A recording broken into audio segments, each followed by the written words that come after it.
It was a winter afternoon. Like most winter afternoons, it was overcast, cloudy with a bit of rain. The wind blew and the leaves rustled on the sidewalk as Cece and her friend Elizabeth walked home from school. "It was nice walking this way for a change," Cece said, as the two strode along. Elizabeth smiled. "Thanks for going this way with me. I can't believe Brittany didn't show again today. She didn't call or anything." Cece rolled her eyes. "She probably skipped and went to the lake with Glenn." Elizabeth laughed. "You're probably right." "All right, well, I'll see you tomorrow." The two parted ways, and Cece continued. She had just a few more blocks till she was home. As she walked along, she saw a small, scruffy dog pawing at something in the gutter. "Hey, little guy. What you after?" She crouched down and saw a bone stuck in a crack. Cece pried it loose, and the dog snatched it up and darted away towards the alley. The girl followed. "Hey! Don't I at least get to pet you?" When she turned the corner, she saw the dog chewing on the bone at the feet of a boy sitting on a milk crate. He was wearing a gray hoodie and dirty jeans. He was tall and lanky, with white hair, crystal blue eyes, and a skull that seemed to be painted onto his face. "Hello," Cece said with a little surprise. "Is he your dog?" The boy looked at Cece with a puzzled expression. "Yeah." Cece smiled. "Can I pet him?" Still confused, the boy looked at Cece closely. "Sure. Are you not sad?" Cece giggled as she pet the dog. "Why would I be sad?" "I don't know. Everyone I meet is sad," replied the boy. Cece frowned. "Well, that's horrible. Maybe if you didn't have a skull on your face, people would be in a better mood around you. It's a little late for Halloween, you know." The boy shrugged. "I can't help it. It's part of me. I never met anyone that's been happy before." Cece turned to look up at the boy's face, so she could inspect the skull. She reached out and placed a timid hand upon his cheek.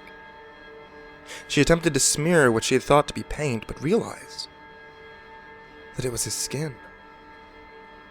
She quickly dismissed the skull when her eyes met his. They were bright blue, and appeared to illuminate at certain angles.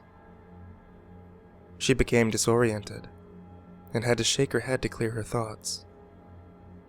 She fumbled and stuttered for words. Your eyes, name, yeah, what's your name?" The boy smiled. "I don't think I have a name. I'm a Gemberling." "A what?" she replied. "A Gemberling. I was created to serve a purpose," replied the boy. "What purpose?" Cece inquired with a puzzled look. "I don't think you want to know," he said, as his eyes seemed to dim. Okay. So, what do people call you?" Cece asked, becoming more confused. The only person who's ever called me anything was my creator, and he only called me Gemberling," he said with hesitation. "That makes me sad. You need a name," Cece said before being interrupted by the boy. "No," he said, reaching out and grabbing her arm. "Never be sad. My heart couldn't take that." Cece was startled. "Why couldn't your heart take it? You just met me." Well, you're special. Your heart is special. My heart has no place to call home, and you made it feel something. It's never felt anything before," the boy said. "Hobo heart," Cece said with a smile. "Huh?" the boy asked, confused. "That's your name. The boy whose heart has no home, a hobo heart," Cece explained. "And now that you have a name, you and I can be friends." The boy smiled. Yeah, I like it. My name is Hobo Heart." "Okay. Well, I have to get home. You'll be here tomorrow so I can see you again, right?" asked Cece. "Yes, of course," said Hobo Heart with a smile. Cece continued her walk home, but not before looking over her shoulder one last time to inspect the mysterious boy. When she rounded the corner, he was still sitting there on his milk crate. He looked up and saw her, and his heartbeat began to quicken. You actually came back? He asked with a smile. Well, of course I did, silly. Now let's go do something besides sit here in the alley, Cece said as she blushed. What could we do? Asked Hobo. I don't know. Anything is better than sitting here, Cece said, pulling at Hobo's sleeve. I know, let's go to the park. Hobo followed. Will there be people there? I'm sure, Cece said, laughing. Hobo followed reluctantly as he pulled his hood closer to his face. The scruffy dog picked up a bone and chased after them. When the two arrived at the park, he was full of people running about playing football, throwing frisbees, and playing on the equipment. The two walked over to the swings. So, what's your story? Cece asked. I don't have a story. I have a purpose. And that's all I know, Hobo answered. Well, what is this purpose you keep mentioning? Cece cried. Hobo looked to the ground and kicked a rock. I have duties I take care of to prevent something bad from happening. What do you mean? Cece asked. Hobo shook his head. I don't want to talk about it. As the two talked, Cece looked up and noticed most of the people had left the park, and it was very quiet. The people that were still there were by themselves. Hobo looked around. I need to be going. Wait! Do I get to see you tomorrow? Cece asked. No, Hobo said. There's something I have to do. Okay. How about the next day? She smiled as she asked. Hobo reached out and touched her blonde hair. If that's what you'd like. She took his hand and touched it to her face. It is. The 2 days passed, and just as he had said, he met with her. They decided to go for a walk to a nearby lake. The two spent several days like this, just talking, laughing, and enjoying being in one another's company. Time seemed to slip away as the two grew closer together. One day, after school, when she arrived at her usual meeting place, Hobo revealed that he had a surprise for her. He held out his hand, and she took it. Hey, wait, before we go, I want to give this to you, Cece said, as she reached into her pocket. Valentine's Day is coming up, and I was wondering if you would be my Valentine. She handed Hobo a small envelope. What is a Valentine? Hobo asked as he opened it. It was a hand-drawn picture of two hearts intertwined with the words, "Be mine," above the drawing. And if you value your heart, you'll give it to me written below. A Valentine is someone that you care for and would be willing to give your heart to because you know they'll protect it and care for you, she explained.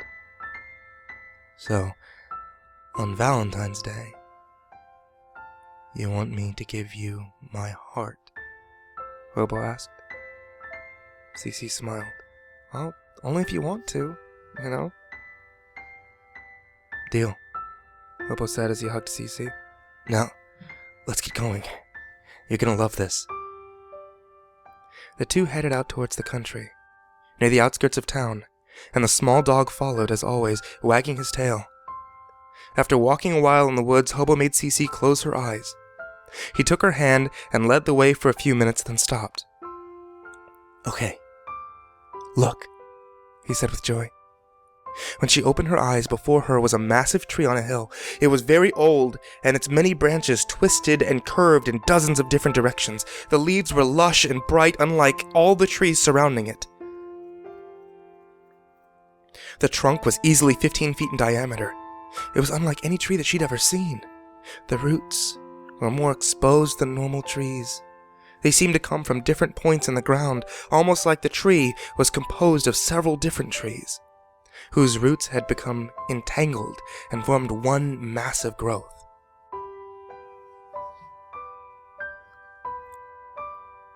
It's so beautiful. It seems very special, almost magical, Cece said in wonderment as she glanced at the tree. Cece stepped closer to Hobo. She lifted his hood off of his head and ran her fingers through his hair. His eyes widened as she moved in closer to kiss him. He pulled away. What's wrong? Haven't you ever kissed a girl before? Cece asked as she smiled. No, Hobo replied. Well, can I be your first? She asked. Hobo nodded his head. She moved closer. He embraced her, and she kissed him. Hobo gathered himself and pointed to the tree. This is my purpose, to bring nourishment to that tree. As Hobo spoke, the scruffy dog ran towards the tree and disappeared into the extravagant root system. Your purpose? She asked with a puzzled look. Yes, I live here and take care of the tree, Hobo replied. Then why are you always in the alley? Cece asked. I wait there to gather what the tree requires. So you actually live in the tree? Yes. I want to see your home. Hobo shook his head. No. Not yet. You're not ready for that. Can I touch the tree? Cece asked with an inquisitive tone as she reached out her hand. Hobo turned to her and scowled, grabbing her hand away from the tree. No, you must not touch it. You're not prepared for what it will show you. Cece became nervous. Well, it's getting dark and I should head home soon. Hobo took her hand. Very well. I'll walk you back to town. As the two approached the small town, a group of people were walking to the edge of the woods with flashlights. The group neared the couple. Cece? Cece, is that you? Yes, she replied. It's Elizabeth. Where the hell have you been? Cece's friend asked frantically. Cece stumbled for words as Hobo backed out of the light and into the shadows. I've been with my friend. You've been avoiding us at school and too preoccupied to speak to your friends. Do you realize that Brittany has been missing for weeks? And now Glenn's gone missing too, Elizabeth shouted. What? Are you serious? What do you mean they're missing? She looked in the trees and shadows and couldn't see Hobo. Her head became heavy. She could barely stand. She reached out for her friend to hold her up before she fell. Come on. You can stay at my house tonight, Elizabeth said. Yeah, okay, Cece replied. The two spent the next day catching up and posting flyers to help in search for Brittany and Glenn. As they returned to Elizabeth's house in the afternoon, Cece became dizzy and ill again. I think I'm gonna lie down for a while if that's okay, Cece said as her head spun. Yeah, sure. Crash in my room, Elizabeth said. Hey, don't let me sleep too long. I need to go into town and meet up with someone, Cece said as she headed upstairs.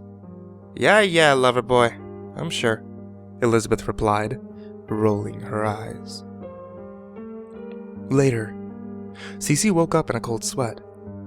She frantically looked outside. It was nighttime. Oh, no. She got up and ran into Elizabeth's living room. Elizabeth was lying on the couch asleep. Cece shook Elizabeth awake. Hey, wake up! What time is it? Hey, chill out. I don't know. Look at my phone, Elizabeth said, half asleep. Cece fumbled around in the dark to find her phone. It was 11:34. Oh no, I need to go find him, Cece said, starting to tremble. Hey, look. Whoever this guy is, he's no good for you. You've been slacking at school. And when you're there, your parents are worried. Only God knows what happened to Brittany and Glenn, and you didn't even care.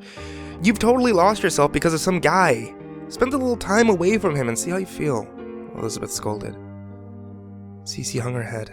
Yeah, I guess you're right. Guess I got a little carried away. As the day passed, Cece attended school and hung out with her friends.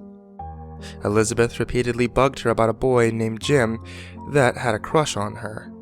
Cece finally gave in and said that she would go on a date with Jim if Elizabeth and her boyfriend joined them. The day of the date came. She met her friends at a local restaurant, and Jim seemed nice enough. Kind of a jock and a little more aggressive than the guys that she had gone on dates with before. Things went well enough. When they went outside to leave, Jim offered to give her a ride home. She didn't feel comfortable with it, and asked Elizabeth and her boyfriend Mike to give her a ride home instead. The next day at school, Cece opened her locker and a piece of paper fell out. She picked it up and looked at it. It was the Valentine that she'd made for Hobo. When she touched it, flashes of Hobo and memories of time spent with him ran through her mind. She started to panic and her palms became sweaty. She looked around frantically. How did it get there, she wondered. Right then, Elizabeth walked up. "Hey, you okay?" she asked. "You look like you've seen a ghost." Yeah, I need to let loose a little. I'm stressing," Cece said as she rubbed her forehead. "Over that guy?" Elizabeth asked. "You need to stop worrying about that guy. He seemed like a little creepy anyway." "It's Friday night. My parents are out of town. I bet Mike can get some booze. We can invite Jim over. How's that sound?" Cece giggled and nodded. "Yeah, let's do it." Later that night, the four met at Elizabeth's house. Her parents left some cash for pizza. They'd have a few beers, and when Mike suggested a game of Truth or Dare, a beer or two later, Cece had loosened up. When she was dared to make out with Jim, it didn't seem like such a bad idea. Jim led her upstairs, where their lips finally touched on Elizabeth's bed. As Jim ran his hands up Cece's shirt, a dog began to bark outside. "Jesus Christ, that's with Elizabeth's damn dog," Jim sighed. "Elizabeth doesn't have a dog," Cece replied as she peered out the window. A chill ran up her spine as she saw the little scruffy dog that always accompanied Hobo jumping about and barking. Cece ran down the stairs and opened the door. She walked around the side of the house, and the dog was gone. She scanned the yard and street. Saw nothing. She went back inside and told Elizabeth that she needed to call it a night. "Oh, come on, stay a little longer," Jim begged. "No, I need to get going," Cece said. "All right, well, you want me to give you a ride home?" Jim offered. "Are you okay to drive?" she asked. "Yeah, I'm fine. I do it all the time." "All right, let's go." On the drive home, Jim was paying more attention to Cece than the road. He grabbed at her thigh. "Keep your eyes on the road," she yelled as she pushed his hand away. Jim looked back at the road just in time to swerve and missed a parked car. Shaken, Cece said, "Then that's it. Pull over. I'll walk the rest of the way home." Jim locked the brakes. "Fine. Be a bitch about it." Cece got out of the car and slammed the door. What an asshole. Jim sped off. She began to walk the rest of the way home. She pulled her jacket closer at the cold night air, nipping at her cheeks. Only a few houses away from home, she heard a rustling in the leaves behind her. She quickened her pace. She looked over her shoulder. Maybe she'd been watching too many scary movies, but it felt like someone was following her. She reached home and quickly unlocked the door, slipped inside. Breathing heavily, she locked the door behind her. She felt a hand brush across her shoulder. "Everything okay, honey?" her dad asked as she jumped. "Yeah, oh, Dad, just a long night. I'm off to bed," she said as she shook her head. The next morning, Cece was awoken by Elizabeth plopping down on her bed. "Happy Valentine's Day," she said annoyingly. Cece peeked up from underneath the blankets. "What time is it?" "Time to get your ass up. We're going shopping. You have to get outfits for tonight. We're going to the movies with the guys," Elizabeth shouted. "I'm not going if Jim's going to be there. He almost got us killed last night. I don't want to be around him," Cece said. "Oh, stop. He was just drunk. Get over it," Elizabeth pleaded.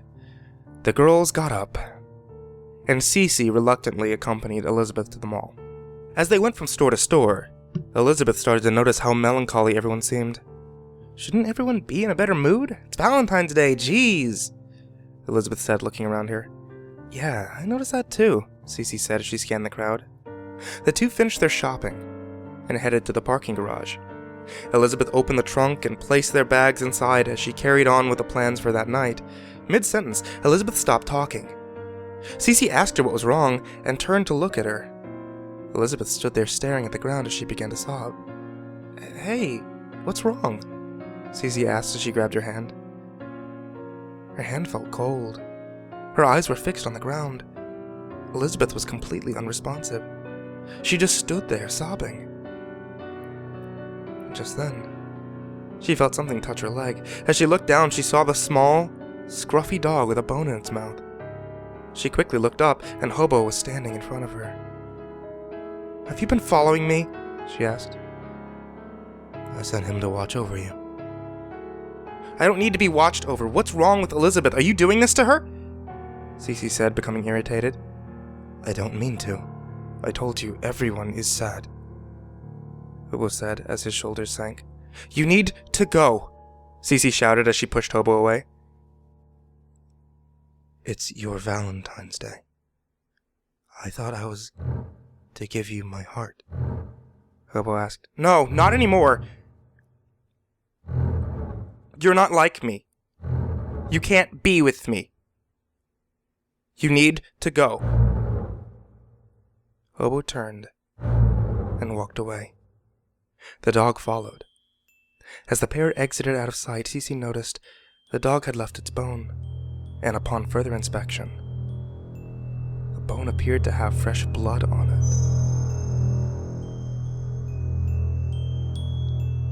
As Cece knelt down to get a closer look, Elizabeth startled her. "What the hell is that? Are you ready to go or what?" Cece stood up and examined Elizabeth's face. "Are you okay?" "Yeah, why wouldn't I be okay?" Elizabeth asked as she checked and closed the trunk. "Let's go." "Yeah. Okay." Cece got into the car and glanced around one last time. Later that night, the girls arrived at the movie theater to catch a movie with Mike and Jim. As the girls pulled in, Cece saw the guys standing next to Jim's car. As Cece exited the car, Jim placed his hands on her shoulder. "You okay?" "Sorry about last night. I shouldn't have been driving. It was stupid." Cece nodded her head. Well, at least he apologized, she thought to herself. The group went in to see some cheesy horror movie. She sat with Jim. He was being a creep and kept trying to make out. She repeatedly denied his advances, and after the movie ended, Elizabeth and Mike walked over to Cece and Jim. "Hey Jim, can you give Cece a ride home? We've got other plans, and not enough room in the car." Cece winked. "Hey guys, no. Can't I just ride with you and you could drop me off at my place?" Cece pleaded. "Nope. Jim's a big boy. He can handle you." Elizabeth skipped off. Jim chuckled. "Hey, come on. I'm not so bad." Cece rolled her eyes. "Please just take me home." Jim opened the car door. "Ladies first."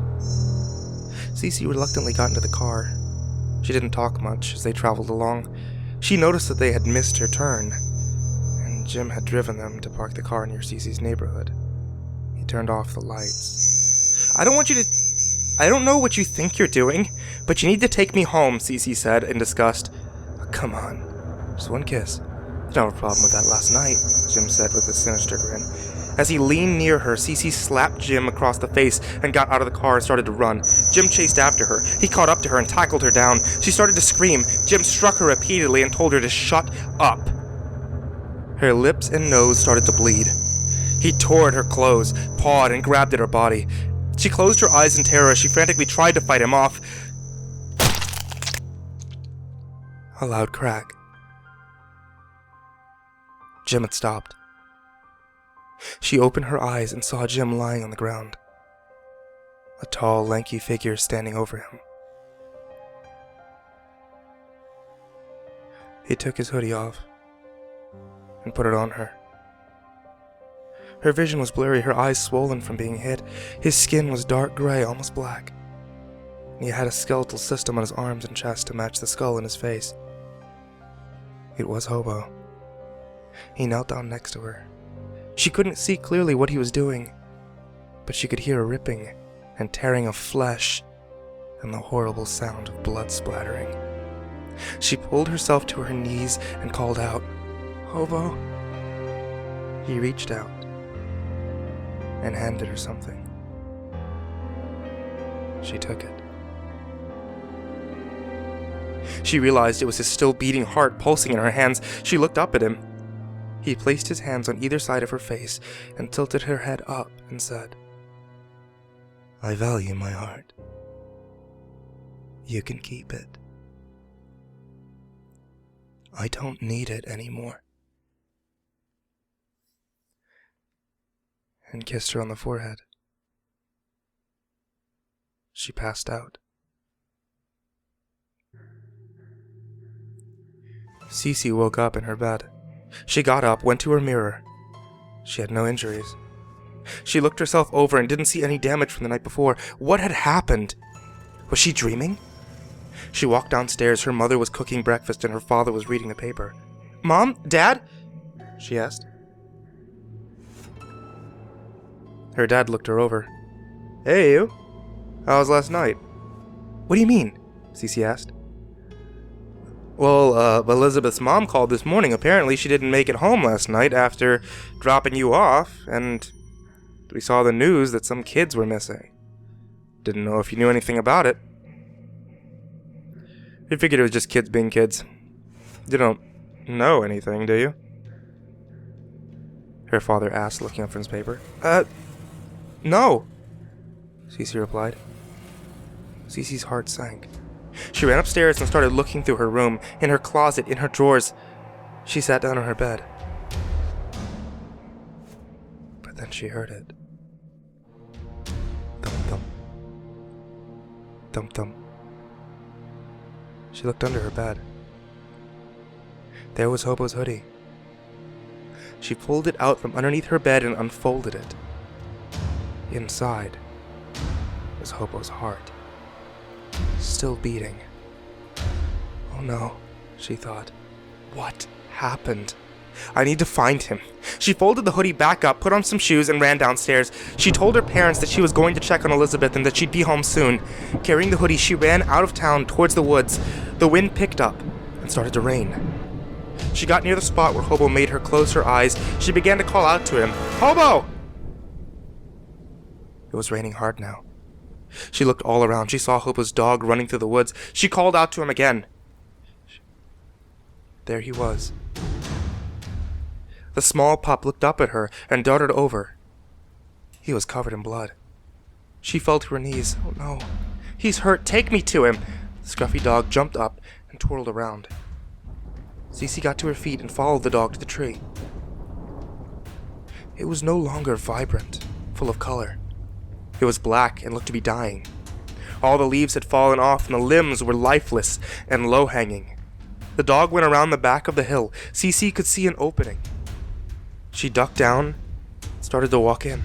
She stumbled and reached out to grab the roots to break her fall. When she touched the tree, her heart was filled with great sorrow.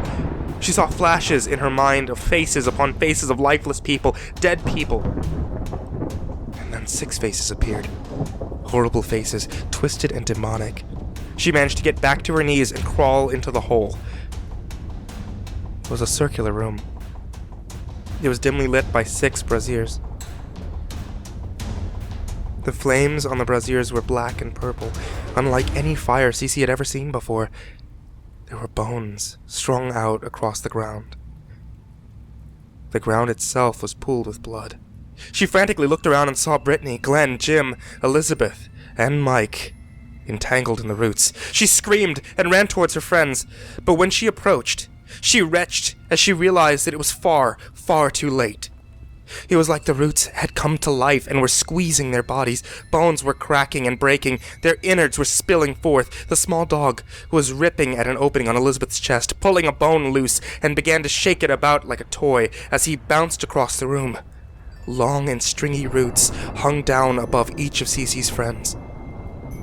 Their hearts had been removed, and now hung above them, intertwined in the root. It looked like the tree was almost feeding off the hearts, absorbing the life of each soul into the tree. There was a 6th cluster of roots with no body and no heart.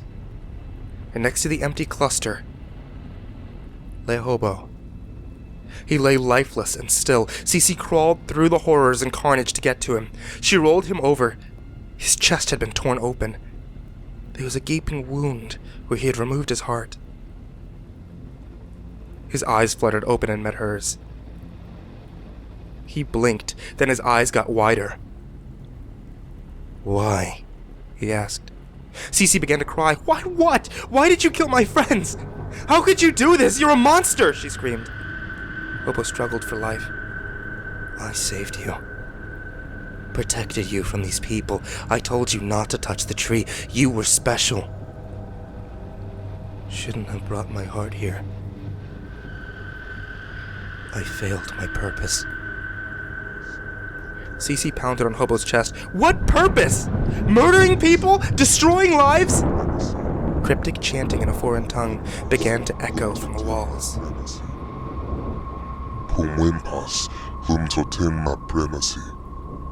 Hobo cleared his throat as he clung to life. Let's keep the 6 here. 6 hearts. Only 5 gathered. Saved you didn't get 6. Too late. Cece grabbed the hoodie. Use your heart! Give them your heart! She unwrapped the hoodie. Hobo's heart was barely beating. It was black and dying. Hobo looked at his heart, and his rage began to build. He looked at Cece's eyes. I valued it, so I gave it to you. You were supposed to protect it. Now you wish to destroy it. Cece became enraged. You murdered my friends! Hobo's arm shot up and palmed Cece's chest, his thumb and fingers penetrating her skin. Do you value your heart? He squeezed his hand into a fist, ripping her shirt and flesh from her body. She fell to the ground, gasping for air. The chanting grew louder as Hobo rose to his feet. He arched his back, and large black feathered wings extended from his body. His eyes glowed fiercely. He then used his fist to crush Cece's chest. He grabbed a protruding rib bone and ripped it from her body, exposing her chest cavity. She lay motionless as he reached inside of her and removed her heart. The roots from the ceiling extended to receive it. Hobo looked up to the roots, and back down to Cece. No. He placed Cece's heart into the opening in his own chest. He found a small sliver of bone on the ground, took hair from Cece's head and began to sew himself back together. The small blood-soaked dog whimpered at his side as he forced the crude bone in and out of his flesh. Don't worry. It'll do for now. Though it won't last. It will need to be replaced. When he was done, he pat the dog on the head, walked over, and picked up his heart, placed it on Cece's chest. You can keep it. I don't need it anymore. He knelt down and kissed her on the forehead one last time. As he stood up, he noticed something laying on the ground beside her. The valentine that she had made for him. He held it to his chest and placed it in his back pocket. Hobo turned the 6 braziers over and set the room ablaze. It was quickly engulfed in the flame. The fire burned unnaturally fast as the purple and black flames reached higher. Hobo exited the opening in the hill, and as he walked away, 6 skeletal figures composed of black smoke crawled up out of the roots and flames, screeching and screaming as they cackled. At last, we're free. Hobo grinned and walked away. The tree burning fiercely despite the rain.